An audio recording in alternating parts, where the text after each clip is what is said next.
Hey Bailey, I just wanted to touch on your assignment here.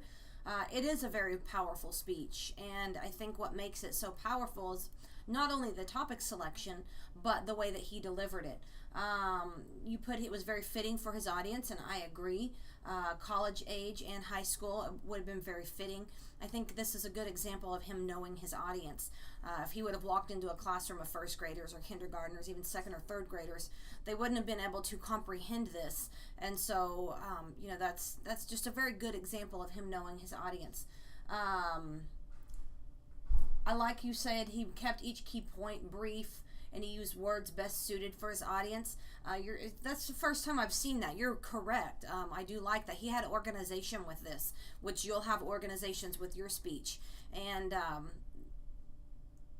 the best suited for his audience, the word choices that he used is ties in with the very first sentence that you had being fitting for his audience.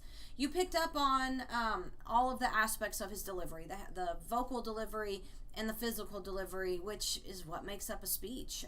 You have organization, which is important, which you picked up on, but the way that you deliver your speech can really make or break it. So every topic that you do, every speech that you give in here will need to have a purpose. It will need to have meaning. You wouldn't want to just pick a random topic because you have to give a speech. So I wouldn't say, I have to give a informative speech. I'm going to look, I have a pen. I'm going to give this informative speech about a pen.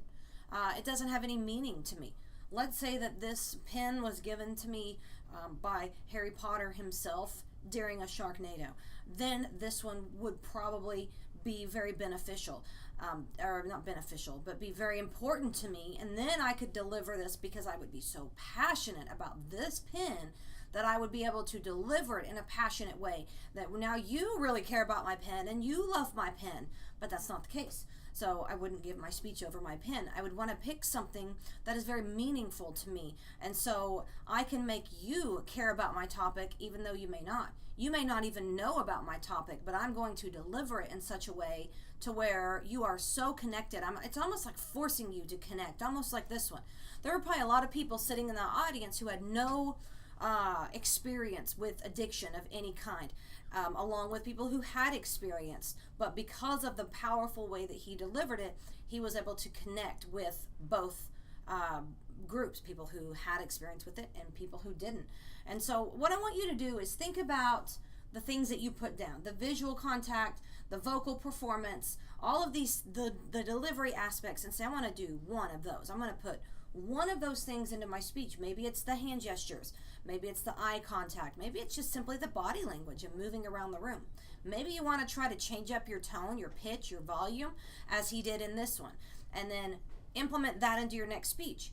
And then after that, try implementing one more thing. And you'll find yourself getting close to how this guy delivered it. Maybe not as dynamic and all over the place, and then when you do that, you'll also find yourself growing in confidence as a speaker, which is really important.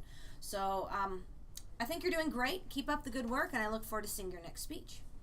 Tell your mom and dad I said hi.